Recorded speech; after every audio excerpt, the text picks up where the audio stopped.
3 de la tarde, 12 minutos, vamos como es costumbre, el informe solicitado por nuestros oyentes y esperado también de la agencia Noticias RPTV. Buenas tardes, bienvenido, lo oímos.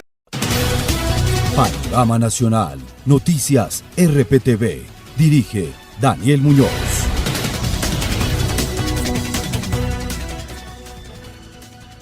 Los saluda Yair Díaz, es un gusto acompañarlos en este panorama nacional de la agencia de noticias RPTV. Más información, la Contraloría General de la República reveló que la efectividad de los recursos invertidos en la implementación de la política nacional y atención y reparación integral a las víctimas es muy mínima. Edgar Ramírez nos amplía.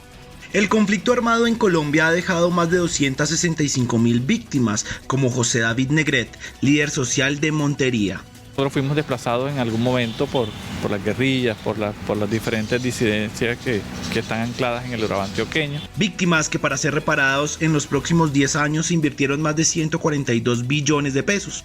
Recursos que tienen serias irregularidades en su ejecución, como lo menciona el Contralor Delegado para el Postconflicto, Juan Carlos Gualdrón. Hallazgos fiscales relacionados con, por ejemplo, en la ley de víctimas, cerca de 700 millones de pesos que han sido girados para personas que aparecen en el registro de la Registraduría Nacional del Estado Civil como fallecidas. Recursos que para el ente de control son insuficientes para cumplirle a cabalidad a las víctimas. La Contraloría considera que el esfuerzo fiscal va a ser superior a los 358 billones para cumplir, por supuesto, con ese 9.300.000 víctimas que hay hoy en el registro único de víctimas. Según la Contraloría General, de las más de 6 millones de hectáreas proyectadas para restituir a las víctimas, solo se tienen órdenes judiciales de restitución sobre más de 169.000 hectáreas.